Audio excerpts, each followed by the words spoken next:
Boa tarde, boa tarde, boa tarde. Sejam todos muito bem-vindos a mais uma live Rebelde. Essa vai ser uma live parte 2. Na primeira parte eu conversei com a doutora Raquel Furtado, conversamos um pouquinho sobre os aspectos pessoais, né? Como foi o processo dela para lutar contra o câncer e quais foram as estratégias que ela utilizou. Nessa, nós vamos caprichar um pouco mais na parte mais técnica. Vamos conversar um pouquinho sobre os aspectos metabólicos do câncer, né? Então a gente vai trocar uma ideia. Oi Rita, tudo bem? Boa tarde. Vamos trocar uma ideia sobre câncer e mitocôndria. Vamos entender um pouquinho sobre o que é que o câncer tem de característica comum, né, para a gente poder atacá-lo com diversos aspectos, dentre eles a alimentação, né? Então deixa eu ver se a Raquel já entrou aqui. Ainda não. Vamos aguardar a Raquel entrar. Enquanto a Raquel chega, deixa eu falar para vocês sobre a nossa Jornada da Rebelião Saudável.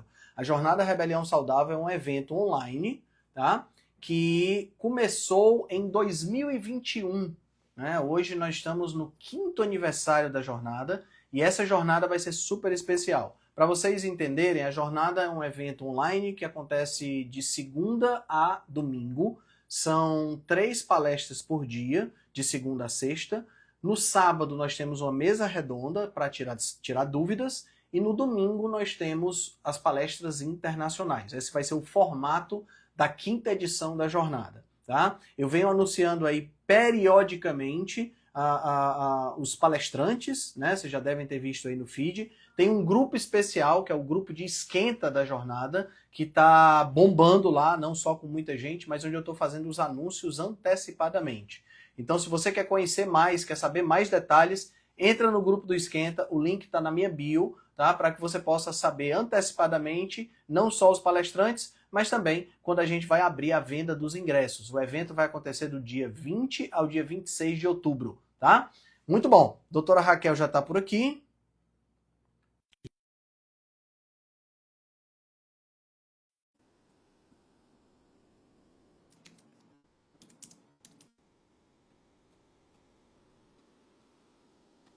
Eita, eu sempre entro ao contrário, peraí.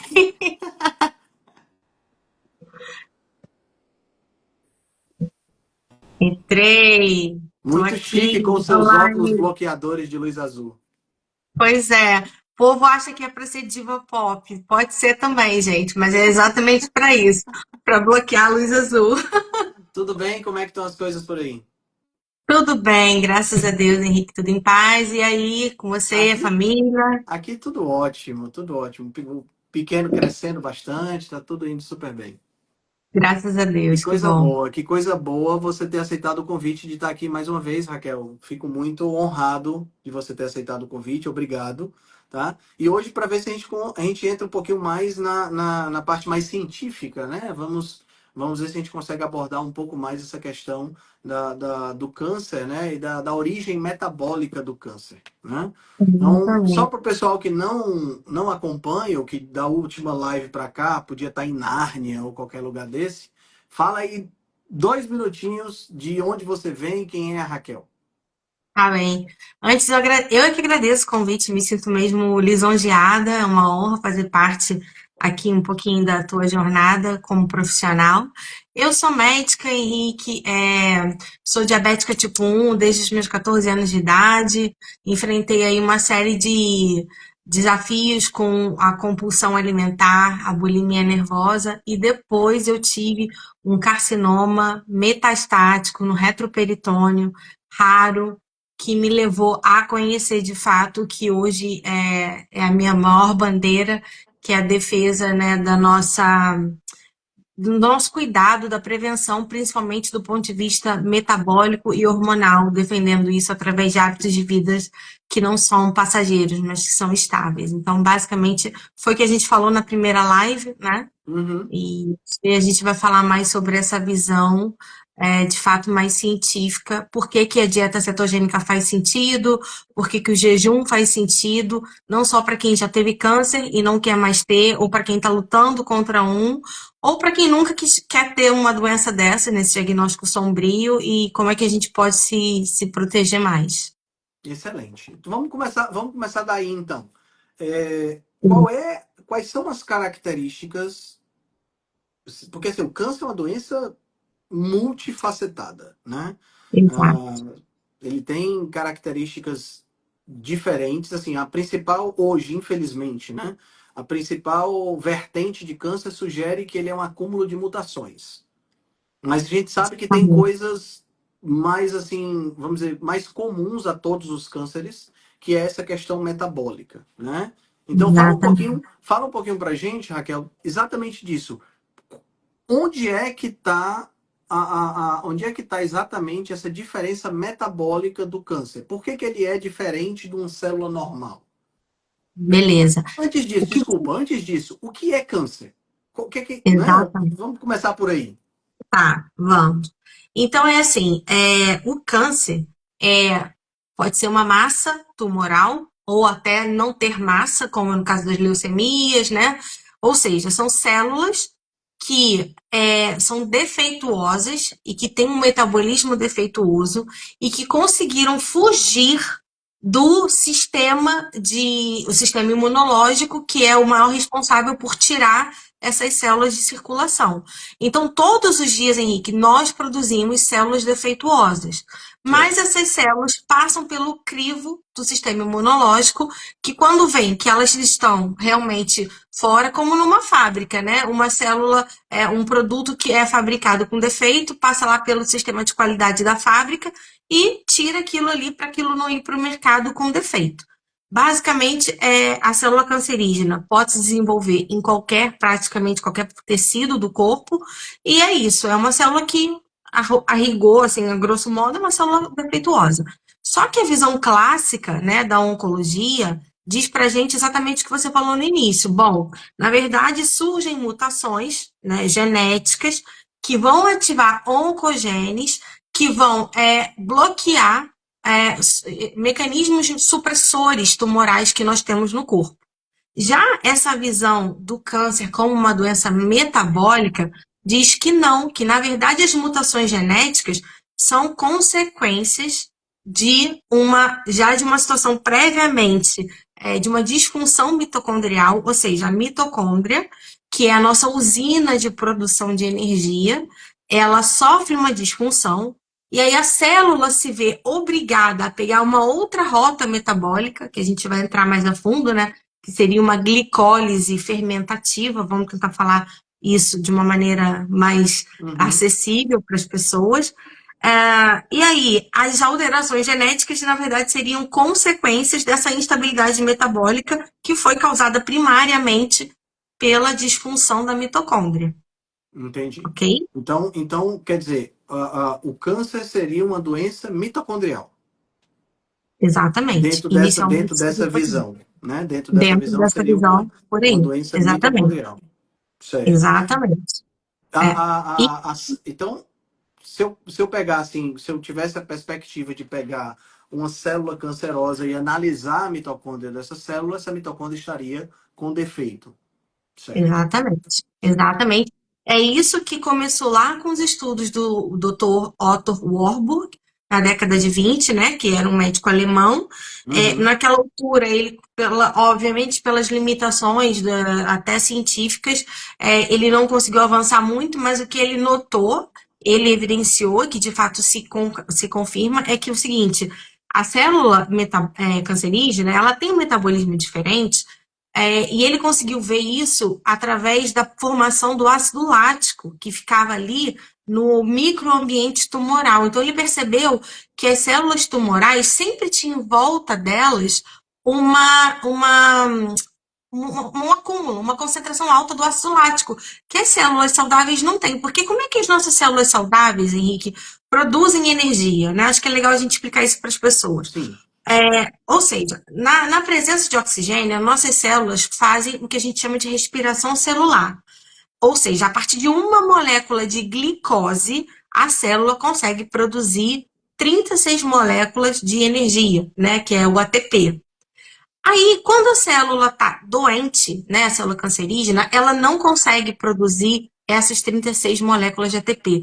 Com uma célula de glicose, ela vai produzir só duas moléculas de ATP, porque ela faz uma parte só do que a célula saudável faz, né? A célula saudável, ela passa pela glicólise, pelo ciclo de Krebs e pela cadeia respiratória. E uma parte disso, o ciclo de Krebs e a cadeia respiratória acontece aonde? Dentro da mitocôndria, Uhum. né? Essa primeira etapa da glicólise acontece fora da mitocôndria. E a célula cancerígena só faz essa etapa. Ou seja, é uma célula que ela tem um mecanismo de produção de energia defeituoso, muito abaixo do que uma célula saudável. Enquanto uma célula saudável está produzindo 36 moléculas de energia, a cancerígena está produzindo 2. E aí, por isso que o consumo de glicose pelo tumor é muito alto, porque ele tem que Certo, compensar, certo. né? E é justamente Ele não daí que produz vem a história do PET scan, né? Então, já que eu vou efeito. fazer, para eu poder detectar o tumor, eu vou usar uma solução de glicose marcada radioativamente, né? Essa Exatamente. glicose vai ser consumida normalmente pelas células, mas o tumor vai estar consumindo uma quantidade exorbitantemente mais alta, porque o metabolismo dele está quebrado, então ele acaba consumindo mais glicose para poder obter a energia que ele precisa para sobreviver. Exatamente. Daí a questão, né, é muito questionado isso. Quem tem a visão clássica da oncologia, quando a gente fala do PET scan, peraí, tem alguma coisa, porque o próprio PET scan se baseia no consumo de glicose da célula tumoral para fazer o diagnóstico. Então, por quê? Porque é um tecido que está consumindo muita glicose, exatamente por isso, Uhum, né? E a uhum. gente tem muito embasamento científico para dizer, inclusive, que uma das funções da célula, uma das opções da célula para fugir da mitocôndria não é porque ela quis. Por que a célula ia do nada, eu não quero usar a mitocôndria? É porque essa mitocôndria provavelmente estava quebrada, estava lesada e Sim. não foi o suficiente. Então, faz muito mais sentido que seja por aí, né? E depois essa célula cancerígena já também acaba usando o mecanismo do lactato para invadir mais o espaço, porque se ela não usa a mitocôndria, ela também acaba não sinalizando para o sistema imunológico que ela está ali. Então, ela passa despercebida no sistema imunológico, né? Tanto que se ela usasse a mitocôndria, ela não ia conseguir passar despercebida dessa forma. Então, isso é bem interessante. Acontece um defeito na fosforilação oxidativa, que já é a última etapa lá da produção de energia. Uhum. E aí, Henrique, o que eu acho mais legal é o seguinte: o doutor não, cismo de chamá-lo de doutor, o professor Thomas Seyfried, ele avançou nos estudos do Otto Warburg, Sim. né? Porque ele pegou de onde ele parou e falou: beleza, então se a célula ela está consumindo mais glicose, está produzindo lactato através dessa fermentação, vamos ver o que acontece. E uma das coisas curiosas que o professor Thomas Seyfried, que é um pesquisador, PhD em genética, PhD em bioquímica lá na Boston College. Ele viu umas evidências muito curiosas quando ele fez a transferência do citoplasma, né, do núcleo. Então, ele pegou o núcleo de uma célula cancerígena e colocou no citoplasma de uma célula saudável com mitocôndrias saudáveis. E quais foram os resultados que ele obteve? Não formou tumor. Apesar do núcleo, né, dessa célula ser cancerígena, onde teoricamente vem o comando, onde está o DNA, Teoricamente já. teriam as mutações, né? Exatamente. E o contrário também foi muito claro. Quando ele pegou um núcleo de uma célula saudável, sem mutação genética, e colocou no citoplasma, onde haviam mitocôndrias disfuncionais, ali começou a gerar um tumor, né? Então, isso fala mais a favor ainda dessa teoria metabólica do câncer. Interessante, interessante. É interessante quando a gente pensa nessa questão da mitocôndria, Raquel, porque a mitocôndria, ela tem algumas características interessantes. A mitocôndria é uma organela que no nosso passado evolutivo, ela se originou através de uma endossimbiose, né? Então, ela era anteriormente ao que ela era hoje, ela era uma bactéria que usava o Exato. oxigênio como fonte de energia. E então ela foi englobada por essa célula hospedeira, conseguiu sobreviver ao processo de digestão e passou a interagir com essa célula hospedeira. Então, na prática, ela ainda é, usando aqui de licença poética, vamos dizer assim, ela ainda é um organismo invasor que tem uma espécie de contrato com a célula hospedeira. Então, quando ela sofre esse processo disfuncional, a célula hospedeira não tem mecanismos para se manter viva da mesma forma, porque ela depende simbioticamente da mitocôndria, né? E é interessante também porque eu estava lendo recentemente já faz algum tempo, um artigo sobre doenças autoimunes, falando de uma hipótese que vem exatamente dessa disfunção, de uma disfunção na mitocôndria que geraria a doença autoimune. Porque o processo de apoptose, né, o processo de morte celular programada, ele acontece a partir da mitocôndria. Ele começa na mitocôndria, né? E aí é Uhum. que está o ponto. Se a apoptose começa na mitocôndria e essa mitocôndria está disfuncional, eu não tenho apoptose acontecendo. E aí eu tenho exatamente o que acontece no câncer. Eu tenho uma célula que não morre, né? Uma célula, entre Exatamente. aspas, imortal. Ou seja, ela vai se multiplicar a tal ponto de Exatamente. atingir uma massa de células ou destruir o tecido que está ao redor dela, né? Então é uma característica muito interessante. O que eu acho mais interessante, sabe, é que embora a gente saiba que existem mutações, o câncer, como eu falei, é uma doença muito multifacetada. Essa questão do defeito metabólico é muito característica do câncer. Mas mesmo assim, você conversa com os médicos, eles não fazem a menor ideia sobre esse assunto. Pois não. É muito triste, porque é assim, há poucos, né, como a doutora Aline, que é uma oncologista que já tem essa visão, assim, Uhum, mas são muito poucos os que realmente, porque a gente não aprendeu isso na faculdade, né? O próprio professor Thomas Seyfried, ele publicou o livro dele em 2012. Eu já tinha saído da faculdade em 2009. Eu não aprendi oncologia dessa forma. É só mesmo quando eu tive o câncer e que me foi dado uma esperança de 10% de vida, que eu fui procurar outras opções para além da quimio e da rádio que pudessem me salvar. Então, assim, entra perfeitamente essa história da dieta cetogênica, porque quando a gente sabe que a célula cancerígena é uma célula defeituosa, que vai metabolizar primariamente glicose, alguns tipos de tumor, um pouquinho mais de glutamina também, mas, acima de tudo, glicose, principalmente os tumores sólidos, como os tumores os glioblastomas, os carcinomas, os tumores de mama, né? Então, a gente vê que esses tumores são hipercaptantes de glicose radioativa lá no PET scan, uhum, eles não vão conseguir sobreviver num meio que basicamente não tem glicose para ele metabolizar, já que ele só faz glicólise, né? Uma glicólise fermentativa. Uma glicólise totalmente assim, aberrante. sim. Então, é claro que a gente sabe também que existem tumores que podem também se adaptar metabolicamente depois, mas o que a gente tem visto nos estudos do professor Thomas Seyfried, ao longo usando várias pessoas, né, foi o que aconteceu comigo. Então, eu tirei o carboidrato da minha vida, fiz uma dieta cetogênica terapêutica, onde realmente eu estava ali com níveis de corpos cetônicos muito mais elevados, e pronto, eu acredito que isso é tirar o substrato para que a célula cancerígena de fato encontre um ambiente hostil. Daí vem esse termo, né, de tornar o nosso corpo um terreno biológico infértil para o câncer, porque ele não Sim. encontra ali condições para continuar crescendo, mesmo que ele tenha se esquivado do sistema imune, mas ele não tem mais combustível. Então a célula cancerígena é como uma lareira no céu aberto, né, que precisa de muita lenha para manter um ambiente aquecido e não consegue.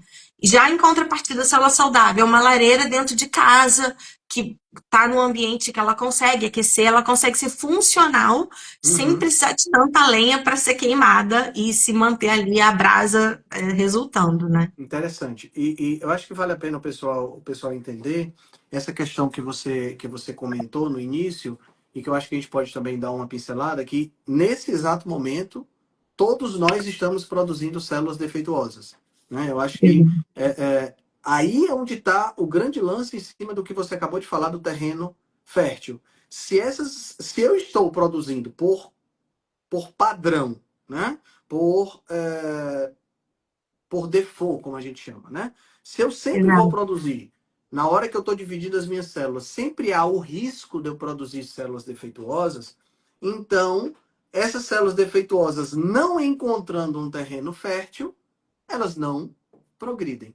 né? Com Exato. elas encontrando o sistema imunológico forte, adequado, elas não progridem.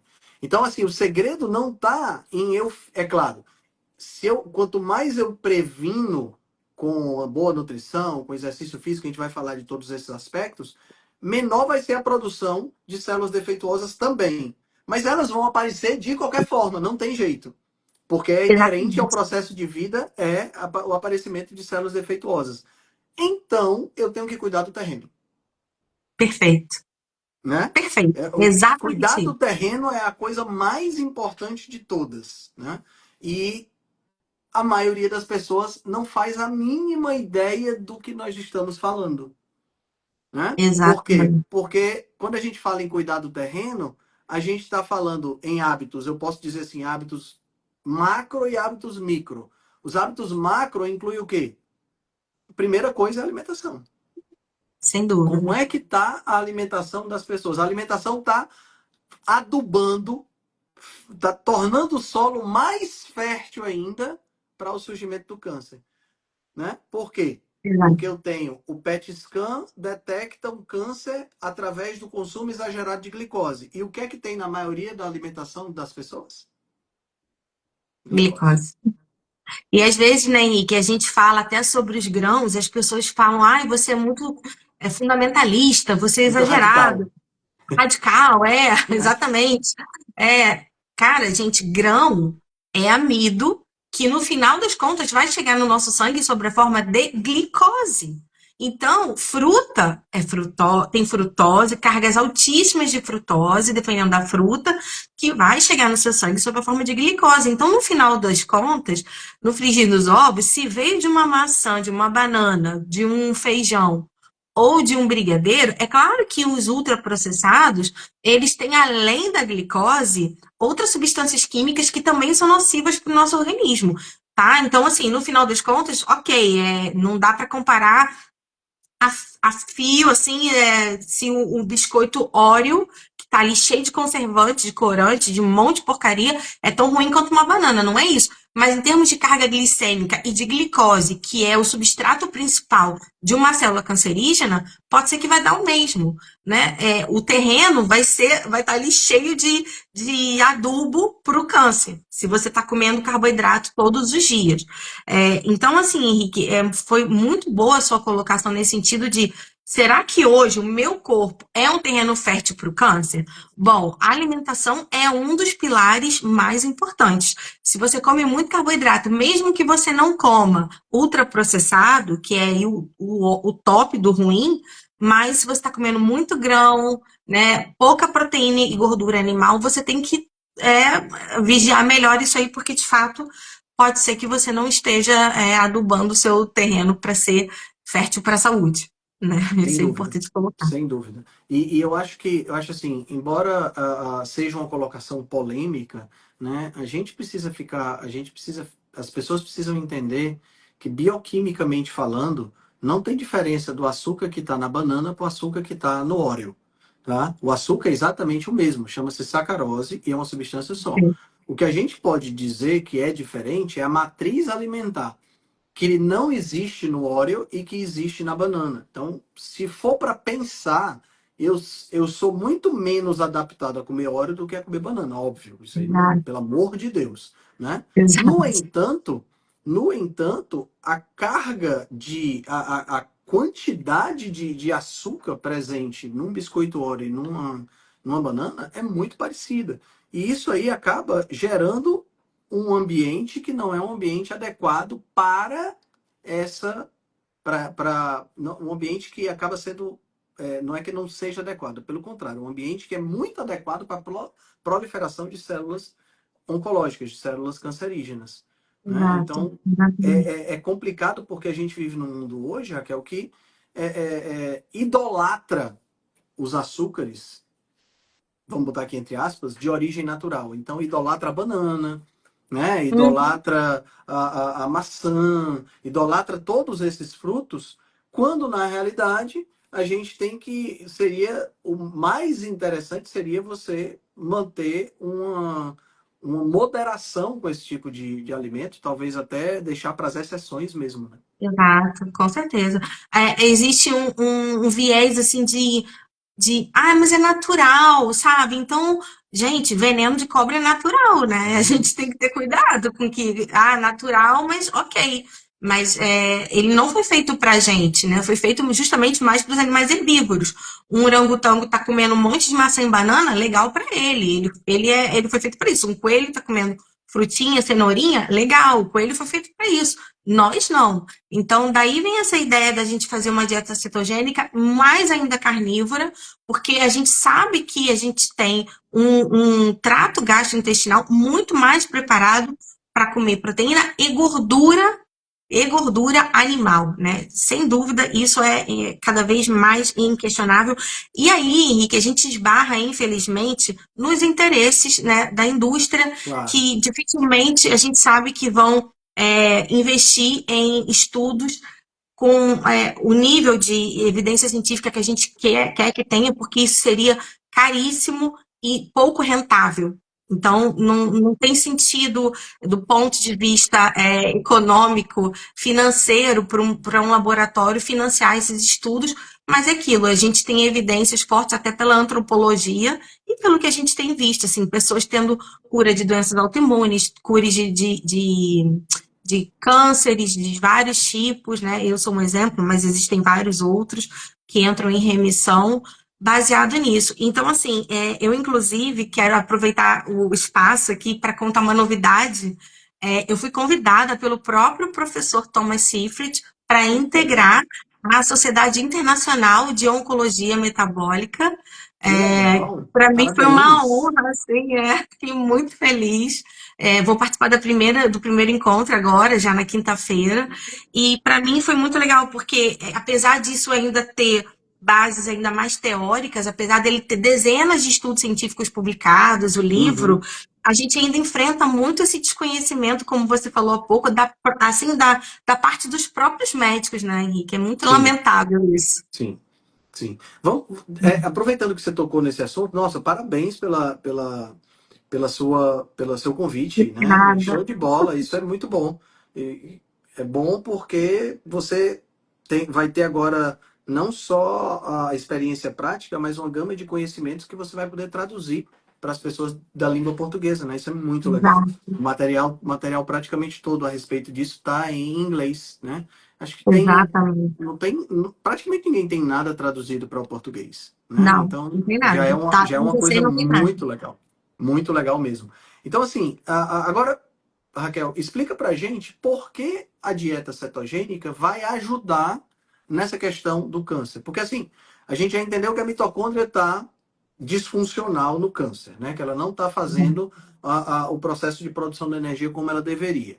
Daí a célula cancerígena, ela acaba optando, né? Na verdade nem é opção, ela acaba sendo obrigada a fazer o processo de fermentação aeróbica, né? O processo de fermentação na presença do oxigênio, que produz Isso, ácido lático, né? E que acaba acidificando o meio. Depois a gente pode até falar sobre isso, porque muita gente fala que a comida ácida causa o câncer, que não tem nada a ver. Eu acho interessante a gente comentar isso. Mas, bem, a célula cancerosa, então, ela foi obrigada a fazer isso, né? Porque a mitocôndria dela não está funcionando. Então, eu tenho que exato. sobreviver, né? Então, eu preciso.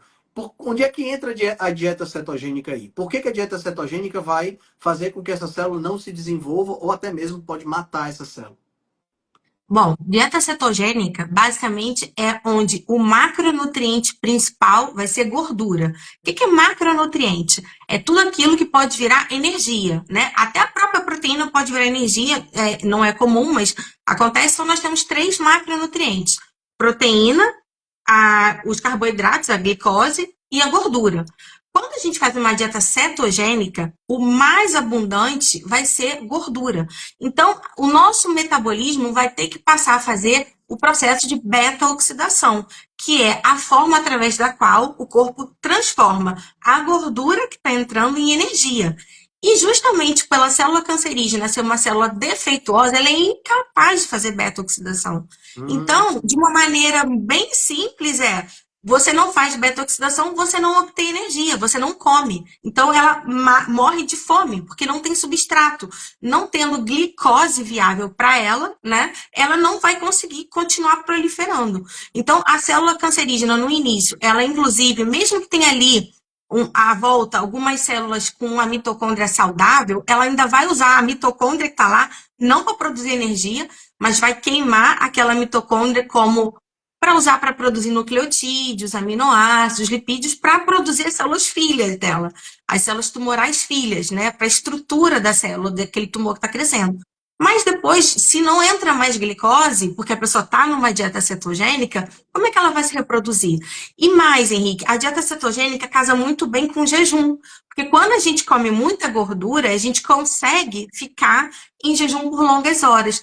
E durante o jejum, a gente tem uma superativação do nosso sistema imunológico que consegue, já que não está vindo nada do meio externo aqui pelo tubo, pelo trato digestivo, o nosso sistema imunológico que está 80% concentrado ali no intestino, vigiando aquela principal barreira de contato com o meio externo, mais do que a pele, o nosso intestino é a principal superfície de contato com o meio externo.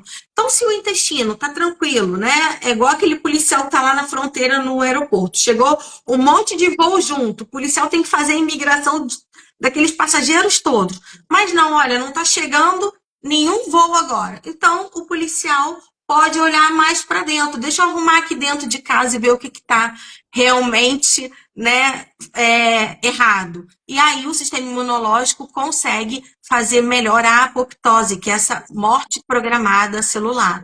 E aí ele vai começar por onde? Pelas células defeituosas, pelas células velhotinhas, aquelas Uhum. células que estão mais senis e que provavelmente podiam gerar filhos defeituosos, né? Então ele começa por ali, fazer a faxina interna durante o jejum que isso acontece. Então se a pessoa vive na Carbolândia, ela está sempre dependendo de glicose para produzir energia, dificilmente essa pessoa vai conseguir jejuar e dar essa Sim, oportunidade do sistema imunológico estar tá tão ativo e tão voltado para a apoptose, porque ela sente fome o tempo todo quando ela come muito carboidrato.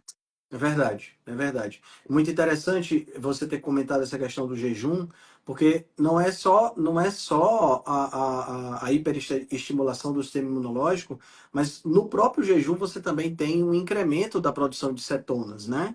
Então você fica ainda mais independente da glicose no que diz respeito à produção de energia. Portanto, é uma situação aonde o teu corpo vai usar a tua gordura como fonte de combustível e se por acaso tiver uma célula cancerosa querendo se desenvolver, ela não tem recursos para se desenvolver porque ela não consegue usar cetonas como fonte de energia. E isso é muito bom, muito bom Exatamente. mesmo, né? E jejum assim, é uma arma tão poderosa. Mas é aquilo, não dá ibope porque não dá dinheiro, ninguém ganha economicamente com o jejum. Pelo contrário, a gente gasta menos dinheiro no supermercado. Então, infelizmente, não ganha assim, os holofotes que mereceriam, né? E tanto que quando eu ouvi falar sobre jejum a primeira vez, eu fiquei em pânico. Eu falei, cara, esse homem que está falando de jejum era o Jason Fung. Eu falei, que loucura! Né? E eu não era uma pessoa assim alienada da medicina que se formou e nunca mais estudou, muito pelo contrário, mas não tinha isso. Isso foi em 2014, né, também, já vão aí 11 anos. Mas de fato assim, o que me alegra o coração é ver que isso tem crescido, Uhum. porque isso é oportunidade de cura não só para pessoas porque ontem mesmo, Henrique, eu atendi um paciente que teve um sarcoma retroperitoneal e ele foi operado, foi retirado o sarcoma, era bem delimitado, mas os médicos disseram para ele: esse tipo de tumor responde muito mal à químio e à rádio.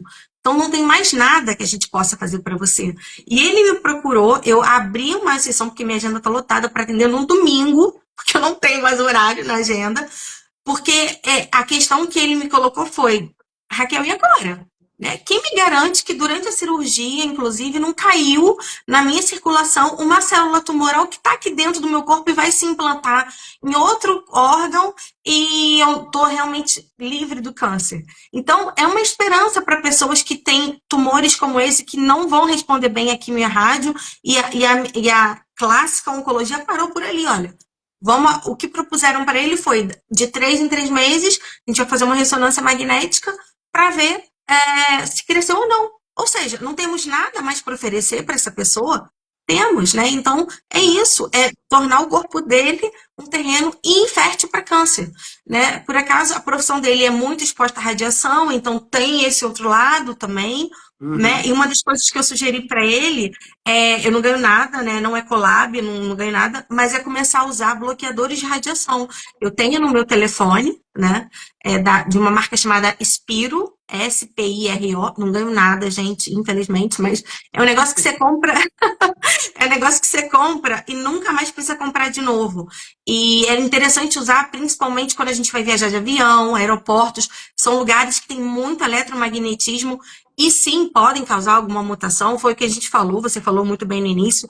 O câncer, ele é multifatorial. Então, um dos pilares pode ter mutação genética que ativa o oncogene? Sim, pode. Uhum. Mas o que a gente vê, por exemplo, o câncer que eu tive, Henrique, eu depois fui para estudo genético. Zero mutação genética no que eu tive. Zero. Ou seja, Por isso então o que ele que que respondeu explicaria? tão bem a intervenção metabólica que você fez, né?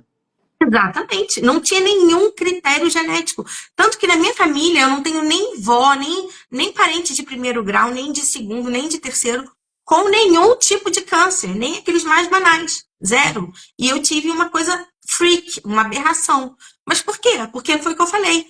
Eu vim de um diabetes descompensado, de um quadro Uhum. metabólico de compulsão alimentar com bulimia, né? Uhum. Então, assim, claro, é só um caso, mas é um caso muito emblemático, Sim, né? E sim, tem outro. sim. Ó, tem uma pergunta que eu acho interessante te abordar também, foi a Saminha Torres. Ela disse: todos os seres humanos têm as mesmas chances genéticas de ter câncer? Eu acho que essa é uma colocação interessante, porque quer queira, quer não, existem genes supressores de tumor. Sem sombra de dúvida, Exato. nós sabemos. Então, a partir do momento que esses genes supressores têm um SNP, né, um polimorfismo que o torna menos eficiente, né, como é o caso, por exemplo, do BRCA, né, que é aquele BRCA, Isso, que é muito comum no câncer de mama. Né? exato. Então você tem, claro, uma predisposição. Mas aí é onde está, eu acho que é esse ponto que as pessoas precisam entender. A genética, no máximo, ela carrega a arma. Quem puxa o gatilho é o usuário, é o Perfeito. dono da genética. Né? Exato. Não é, não, assim, você pode ter todos os fatores de risco. Você vai ter que ter uma vida mais espartana, com muito mais cuidado? Vai. Mas isso não significa que você vai desenvolver a doença. Exato. É a epigenética soberana, né? Então, assim, o DNA, respondendo a pergunta dela, você já só complementando, você já respondeu, mas o DNA, ele é o rei. Ele tem ali o código, mas é um rei paralítico. Sozinho ele não faz nada.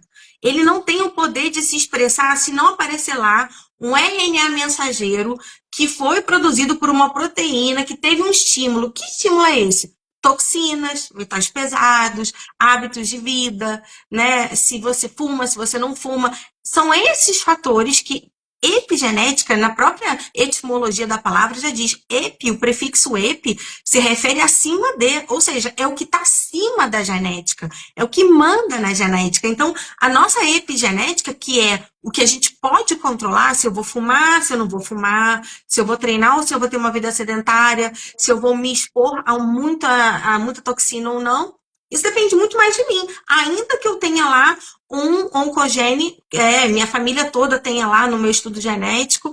Então, assim, eu posso ter uma vida tão regrada, tão saudável, que aquele gene vai morrer calado, sem nunca ser expresso. Não vai ter expressão genética dele. Então, Uhum. apesar de ter um código, isso é muito legal de falar. Ele não pega na Essa arma, como você bem disse. muito, muito bom. Agora, então, vamos lá. O câncer tem uma mitocôndria disfuncional, por conta disso, uma dieta que exclui a glicose, essa dieta acaba matando esse câncer de fome porque ele não vai conseguir produzir a energia que ele precisa, né? No entanto, assim, falando dessa forma parece super simples, mas tem um ponto. Nós produzimos glicose. Como é que fica essa questão da gliconeogênese no indivíduo que está fazendo uma dieta cetogênica, por exemplo? Até que ponto isso é importante ou não dentro desse contexto? Sim, excelente colocação. Bom você ter falado sobre isso. O nosso fígado vai continuar produzindo glicose, mesmo quando a gente está fazendo uma dieta cetogênica ou em jejum. Só que a Uhum, quantidade que o fígado produz é tão baixa e ela vai ser usada pelos tecidos saudáveis, por exemplo, pelo cérebro, por algumas células renais que só usam a glicose. Não vai sobrar o suficiente para o tumor. A certo. gente acabou de falar que o tumor, por fazer essa via fermentativa toda ruim, né? Ela é ineficiente.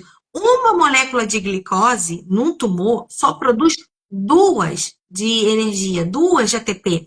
Então, o tumor ele precisa de quantidades massivas de glicose para ele conseguir se reproduzir. Não é aquela quantidade básica que o fígado produz através da gliconeogênese que vai ser suficiente para nutrir esse tumor. Não vai, definitivamente. Ele precisa do aporte externo de glicose.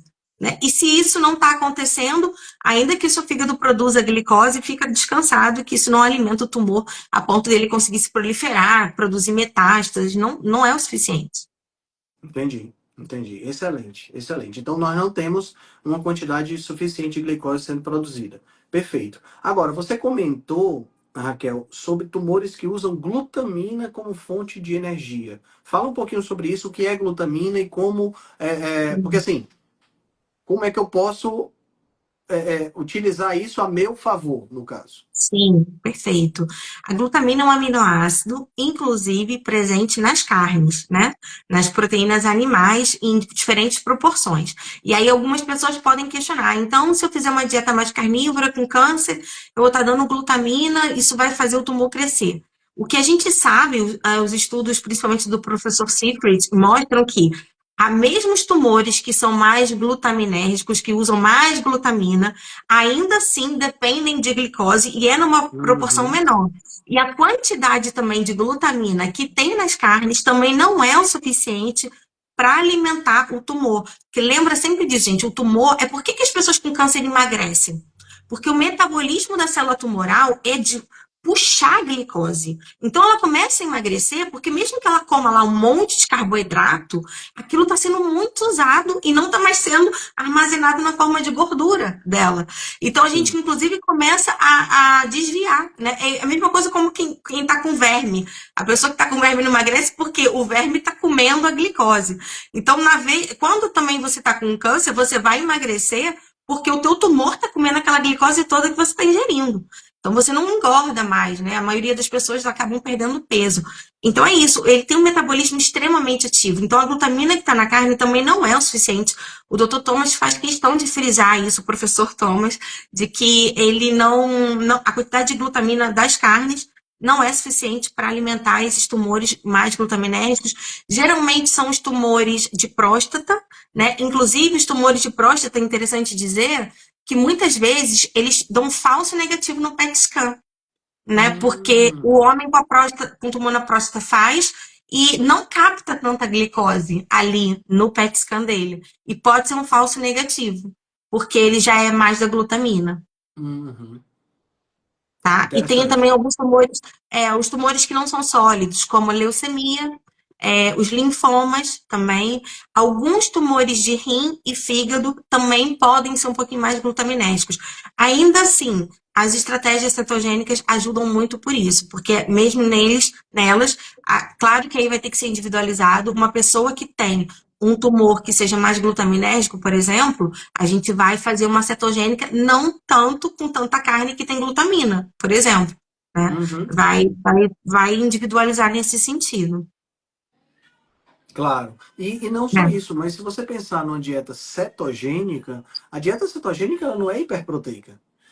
Hum, Porque se ela for hiperproteica, ela não é cetogênica. Tá entendendo? perfeito, Então, assim, exatamente. Tem que ter mais gordura, para né? ser cetogênica, tem que ter pelo menos 70, 80% ideal que tem de gordura. Então, não é uma dieta que você, opa, tropeçou e está fazendo dieta cetogênica. Não é assim que a coisa E tá comendo funciona. carne, carne, carne. Exatamente, perfeito. Exatamente. Não é só você simplesmente, ah, não, a partir de agora eu vou comer só picanha. Provavelmente você não vai entrar em cetose. Tá Não, entendendo? E aí exatamente.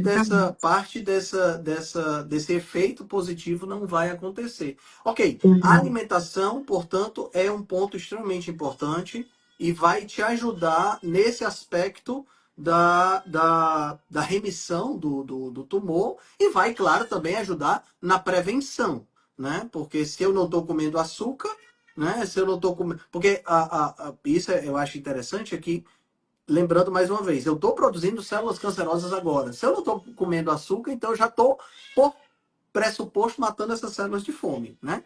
Isso Exato. sem contar na questão da liberação dos radicais livres, que é excessiva quando você consome mais açúcar e mais carboidrato. Consequentemente, radicais livres esses que podem causar disfunção mitocondrial, né? Então, Perfeito. comer mais carboidrato gera mais problema mitocondrial. Se eu estou comendo menos, eu estou prevenindo. Então, a alimentação ela tem esse efeito positivo. O que mais dentro do estilo de vida a gente pode incluir como fator preventivo ou até mesmo de curativo nessa questão Uhum. do câncer? Eu diria também que tentar se expor o mínimo possível a toxinas, né, a metais Uhum. pesados, porque a gente sabe também que os metais pesados, como alumínio, chumbo, eles alteram muito a função mitocondrial e eles vão se acumulando nos tecidos ao longo do tempo. Então, a gente sabe que a boa parte dos dermocosméticos e dos cosméticos em geral, todas essas coisas que a gente usa para limpar nossa casa, desinfetante, tudo isso tem muita toxina e muito metal pesado que atrapalha muito o nosso metabolismo. Então, quando a gente fala, inclusive, sobre uma vida ancestral, é claro que a gente não consegue mais voltar para a selva. E aí eu também falo, Henrique, que a gente também não tem como Sim, se a gente viver voltasse, a gente tava meio lascado, né? Porque eu, por exemplo, ia ser o primeiro a morrer de fome. Fácil. totalmente. Eu estava lascada só com os mosquitos já na selva, então não dá, nem quero. Mas assim, a gente pode mitigar os danos evitando coisas que são supérfluas. Eu sei que algumas pessoas têm apego, e aí eu acho que cada um vai ver onde o seu calo aperta. Por exemplo, eu falo sempre de mim, né? Eu pinto o cabelo. Ai, mas as tintas têm metal pesado. Eu sei que tem. Mas eu também não tô disposta a ficar uma baranga, sabe? Então, assim, eu já abri mão de tanta coisa. Eu não uso mais desodorante por conta do alumínio. Eu não boto cheirinho perfumante na minha casa. Eu amava entrar na minha casa e sentir aquele cheiro, sabe, do ambientador. Eu já não uso mais essas coisas. Eu já me desfiz daquelas panelas de Teflon. Então, tudo que a gente pode mitigar os danos, eu faço. Agora, pode ser que um dia eu não pinte mais meu cabelo e eu falo, agora eu Claro, cheguei nessa fase, ok, né? Mas cada um tem que ver onde você vai conseguir escolher as suas ter menor. guerras. Exatamente, escolher as batalhas, porque não dá para você voltar para a selva, né? Senão a gente não devia nem estar aqui com o telefone na nossa cara, que está emitindo Já radiação, começa por aí, né? não é? Já começa por Então, aí. por isso que eu falo, assim, atividade física, desculpa, alimentação, a exposição às toxinas que estão aí ambientais, a gente tem que tentar mitigar isso. Atividade física, a gente sabe que a atividade física libera muitas substâncias que vão ativar os mecanismos supressores de tumor, né? Ativar Hum. os genes supressores de tumor, tem estudos que comprovam isso. É fantástico a gente ver o quanto a atividade física influencia nesse aspecto. Algumas pessoas, agora que eu falei de atividade física, Henrique, só para não esquecer, de repente você pode me lembrar mais à frente de falar do mTOR também, Por né? favor, Porque pode falar, aproveita logo. Eu acho que é importante o mTOR, porque é uma das críticas muito comuns que as pessoas que fazem dieta carnívora sofrem, dizendo que a mTOR é super estimulada, né? E as pessoas escrevem que o que mais esquecem que o que mais estimula a mTOR é a insulina, né? Então eu acho que vale a pena. exatamente. O que é o mTOR, para quem não sabe, né? É um mecanismo, é um complexo no nosso corpo de ativação metabólica, onde a gente tem mais funcionamento e proliferação celular. E muita gente que critica a dieta carnívora fala isso. Ah, mas a carne estimula muito o mTOR. Só que, na verdade, o que mais estimula o mTOR, como o Henrique já antecipou, é a insulina. E a dieta carnívora, ela é hipoinsulinêmica, ela vai reduzir as nossas necessidades de insulina. A insulina, o hiperinsulinismo, eu sempre falo isso, Henrique, eu não li em lugar nenhum, não tem um artigo científico que diga, mas eu falo o seguinte, eu não sei quem é o pai, mas a mãe de todas as doenças crônico-degenerativas é o hiperinsulinismo, né? Porque o excesso de insulina na circulação, que vem de onde? Do excesso de consumo de carboidratos. Toda vez que a gente come muito carboidrato, o pâncreas secreta, produz insulina. E a insulina vai ter várias ações no corpo, né? Uma delas é estimular o mTOR, que sim, se você já tem ali uma célula cancerígena que já estava crescendo, o mTOR vai mandar ver nessa célula também, ela vai crescer. Sem falar que o estímulo do mTOR pela carnívora, que não é pelo hiperinsulinismo, ele é pulsátil, né? Não é mantido, porque a gente vai produzir insulina, mas também depois um pouquinho, Passa não grande, pica. grande período em jejum, né? Porque você acaba ficando saciado também. Você fica tão saciado que você consegue jejuar, e aí, durante um período também, o seu organismo entra num mecanismo mais não de proliferação, que não Uhum. favorece as células cancerígenas, e isso faz com que, de fato, a gente tenha esse descanso que o corpo precisa para não estar sempre hiperativado, hiperestimulado, tanto com... Tem outros complexos que são mais ativadores, mas o mTOR é o que está na boca do povo e as Sim, pessoas estão sim. sempre falando, né? Muito bom, É, muito bom. Então, é alimentação, evitar exposição a toxinas, né? isso. Toxinas, tanto toxinas químicas quanto físicas, vamos chamar assim, né? Radiação, esse tipo de Sim. coisa, né? Não, A questão do exercício físico, que você tocou, que eu acho fundamental. Agora, existem coisas que a gente pode fazer que são, assim, pontuais. Quer queira, quer não, existem coisas dessa natureza. Tipo, existem substâncias, por exemplo, no reino vegetal que podem ser utilizadas ah, de forma preventiva? Você acha interessante isso? Ou você, assim, ninguém faz quimioterapia por prevenção, né? Então talvez não seja interessante essas substâncias também de forma preventiva. Como você vê isso? Por exemplo, se fala muito legal. do sulforafano, do brócolis, né? Se fala da curcumina, se fala de todas Exato. essas substâncias vegetais, né? Será que essas substâncias seriam interessantes? Será que, no final das contas, é interessante aquele shot matinal de limão, cúrcuma, gratidão e aquela coisa toda, e estrelinhas e pirlim-pim-pim? Ou será que é melhor eu ficar numa boa e velha alimentação mais simples de repente, usar esse tipo de artifício se por acaso vier a ter a doença? Como você vê isso, Raquel? Perfeito. Achei excelente você colocar, porque era até um gancho para o que eu queria falar também sobre a questão do equilíbrio hormonal, né? Hum, Muitas mulheres começam a ter câncer, aumenta a incidência de vários tipos de câncer na menopausa, quando a gente tem um desequilíbrio hormonal muito grande. E aí, essa sua pergunta, eu acho que faz sentido, por exemplo, para mulheres menopausadas. Porque a gente sabe que, por exemplo, nós temos os nossos estrogênios produzidos pelo ovário, né?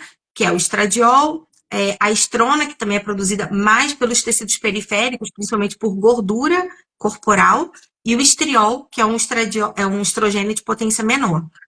A estrona, Henrique, principalmente mulheres obesas, que tem muito tecido adiposo, né? Ela se converte em três metabólitos, a 2 a 4 e a 16 hidroxistrona. E a gente sabe que a 16 hidroxistrona, ela é pró-carcinogênica. hum, Então, nesses casos, por exemplo, de uma mulher menopausada, o indol 3-carbinol, que é um ativo vegetal muito encontrado nos crucíferos, na couve, flor, no brócolis, ela ajuda a diminuir a conversão da estrona para o 16 hidroxistrona, que é uma forma mais cancerígena, um metabólito mais cancerígeno da estrona. Então, nesses casos, por exemplo, as minhas pacientes com quem eu faço reposição hormonal, eu acho que vale entrar com alguns suplementos assim, o diindolmetano, né? Às vezes a glutationa, porque são ativos que vão otimizar o nosso próprio sistema de combate aos radicais livres no corpo, que vão gerar disfunção mitocondrial ou que vão gerar um desequilíbrio hormonal, favorecendo hormônios que sejam mais pró-cancerígenos.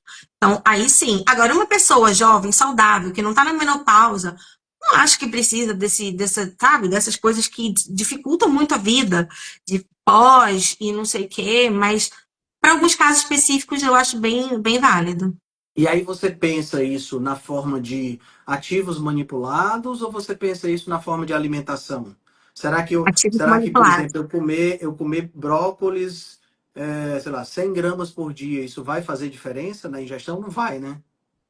Zero, muito. Ai, eu tô amando essas perguntas. Sabe que parece que você tá lendo a minha mente. Gente, a gente não fez roteiro da live, é sério. É o flow aqui mesmo.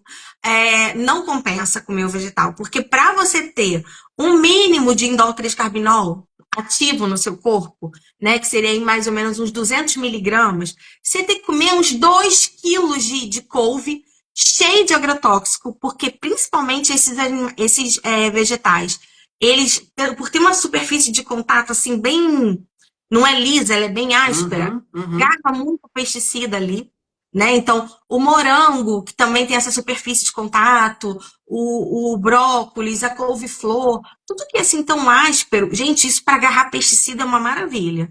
Então, você tem que consumir uma carga de agrotóxico altíssima, uma carga de fibra altíssima, cheia, que é antinutriente, a fibra.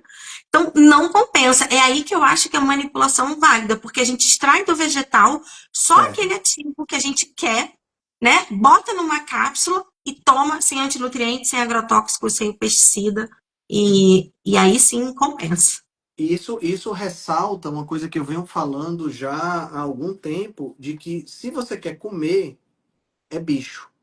Remédio é vegetal. Então, os vegetais eles estão muito mais para medicamento, e no caso específico daquilo que a gente está falando, medicamentos que você vai manipular para poder ingerir, do que você pensar em vegetal como fonte de alimento, de nutriente. Por conta disso que você acabou de falar, de todos os antinutrientes.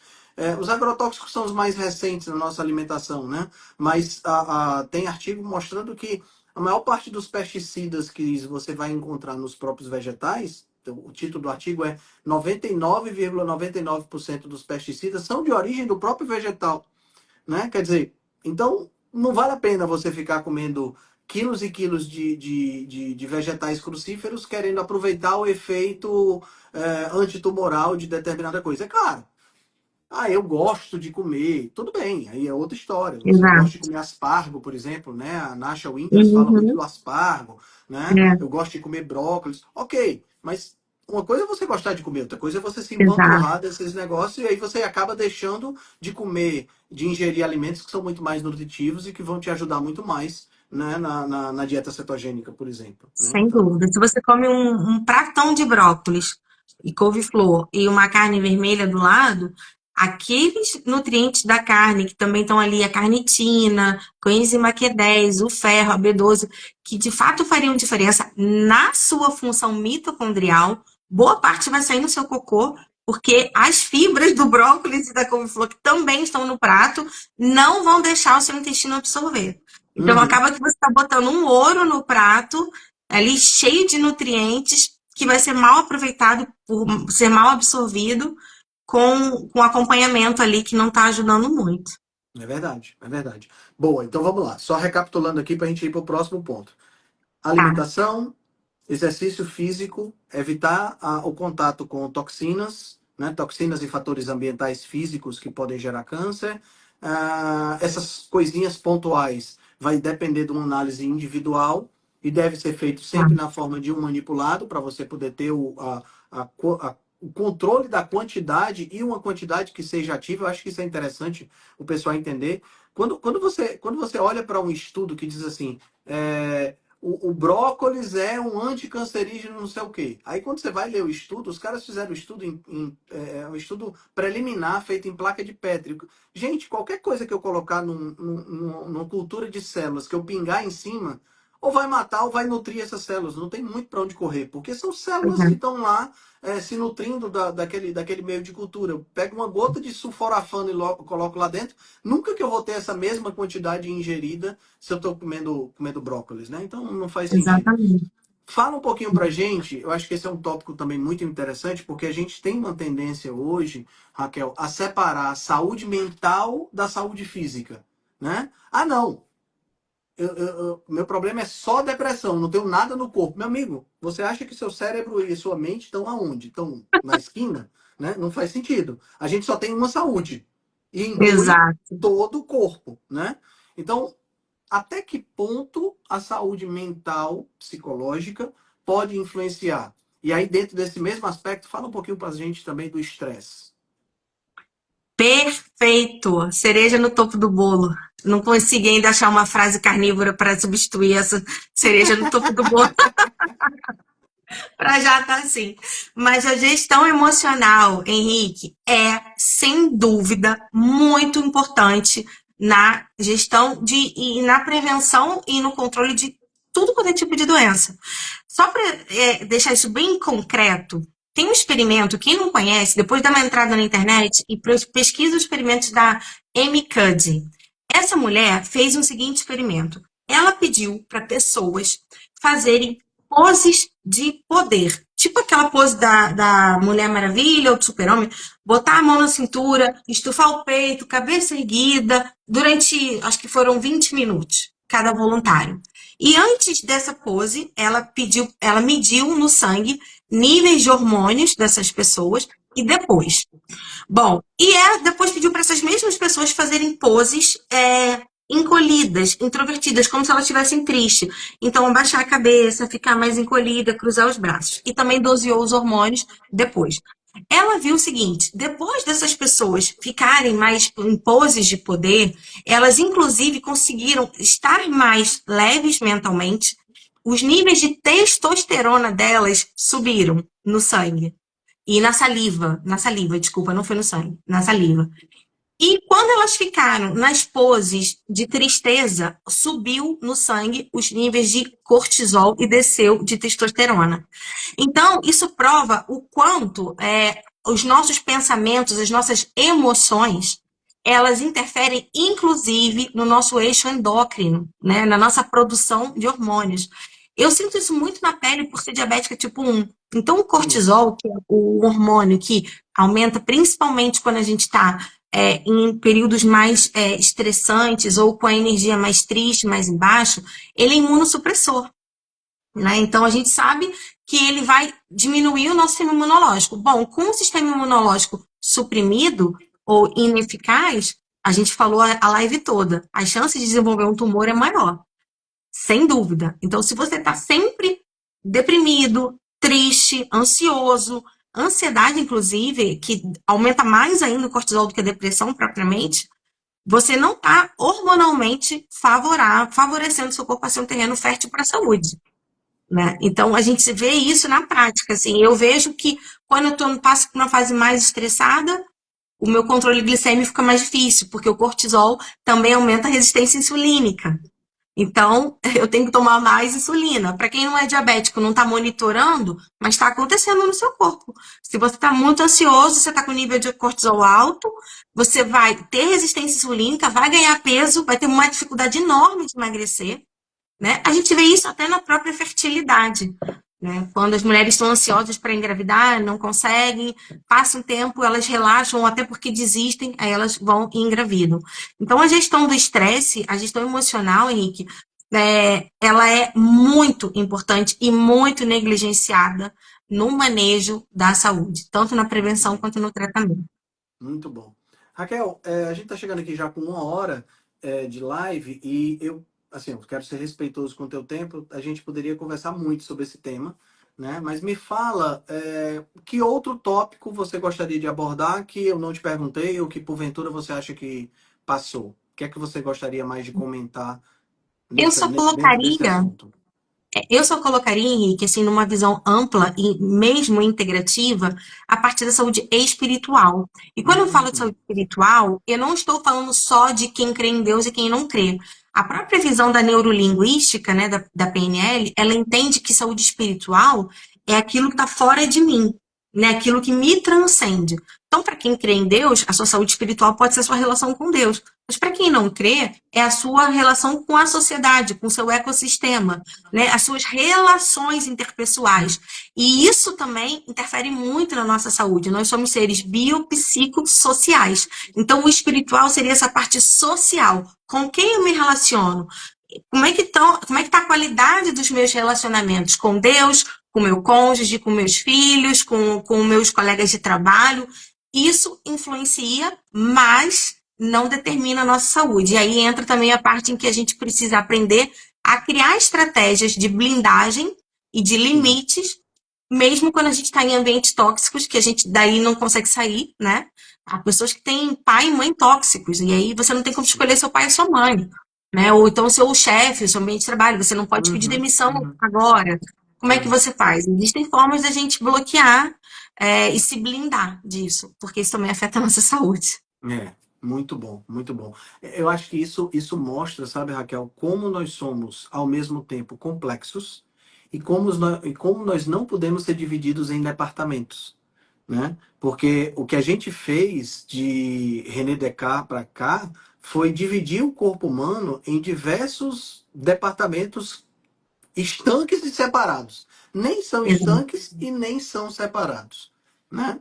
Quando você vê, por exemplo, órgãos que estão você até consegue ver o limite físico do órgão. Você consegue olhar para um corpo, você consegue ver o limite físico do coração. Mas você não consegue ver o limite fisiológico daquele coração, porque ele está permeando toda a estrutura daquele indivíduo. Né? Sem E eu dúvida. acho que é muito por aí quando você vê também a parte social. Né? Você até consegue ver o limite do indivíduo, mas aquele indivíduo ele está interagindo com tudo.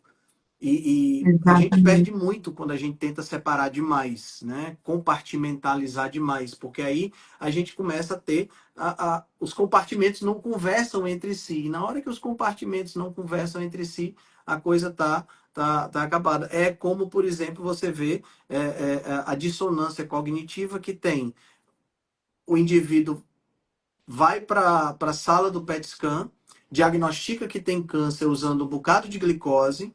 A solução para ele, ou pelo menos parte da solução, é fazer quimioterapia. Ele vai para a quimioterapia e quando ele sai da quimioterapia, é oferecido para ele um lanche de biscoito recheado com suco de fruta.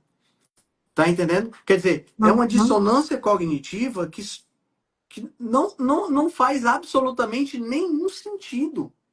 Tá entendendo? Você vê Perfeito. que aquele câncer está consumindo glicose em excesso. O médico olhou para o PET scan, ele viu Exato. aquela representação. E aí ele sai da quimioterapia com câncer e vai comer biscoito recheado com suco de fruta. Exatamente. Tá entendendo? Exatamente. Então, quer dizer, É, é uma é uma dissonância compartimentalização. cognitiva. É. Não faz sentido. Não faz sentido. Não faz. E é o que você falou muito bem, Descartes para cá, isso foi compartimentalizado, tivemos ganhos, porque, de certa Sim, forma, claro, sim. né, a gente conseguiu entender melhor o funcionamento, por exemplo, cardíaco, olhando só para o coração. O problema é que ele continuou conversando com o sangue que chega lá no dedão do pé. E aí, quando a pessoa tem um problema no dedão do pé, não conseguem olhar para trás com quem esse dedão do pé está conversando.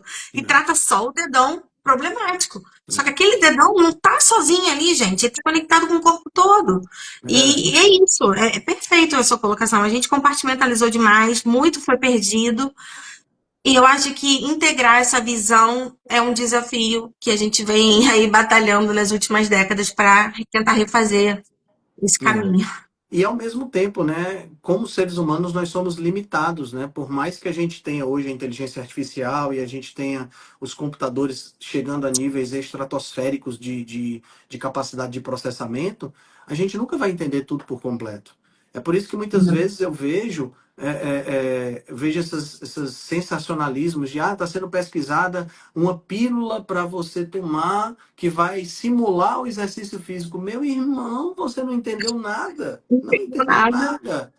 Não É, entendeu nada. Você não consegue estar tão querendo imprimir carne, né? Não tem essa carne que vai ser carne artificial, carne vai ser impressa.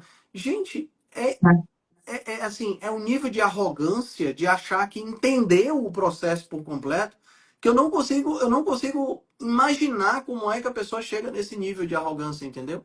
De achar que vai conseguir pegar milhões e milhões de anos de evolução, vai entender tudo aquilo, vai conseguir entrar na composição infinitesimal de cada coisinha daquela ali e vai colocar do mesmo jeito e vai representar e vai ser a mesma coisa. Não sei Jamais. não. Eu acho que vai além da arrogância, Henrique. Eu acho que, infelizmente, existem pessoas muito mal intencionadas, mas, por exemplo, sobre essa pílula que vai substituir a atividade física. Vai substituir em que sentido? Ah, a pessoa vai ficar musculosa e definida. Tá, e os outros benefícios da atividade física? Por exemplo, como a gente falou agora, prevenção de câncer, ajuda na saúde mental. Será que essa pílula vai também proporcionar tudo isso ou só o que é visível? Só a musculatura ali definida?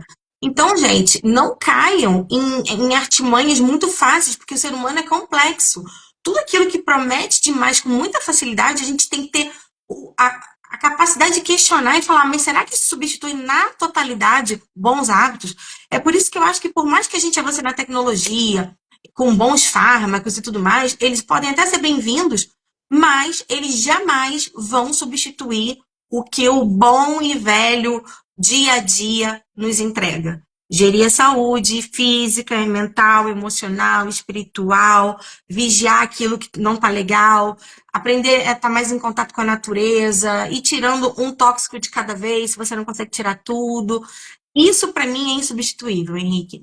Nunca a gente vai chegar num nível de tecnologia, na minha opinião, que substitua isso, porque tem uma fagulha de Deus dentro da gente, sabe? Uma marca do Criador que eu acho que o homem não chega ali, não.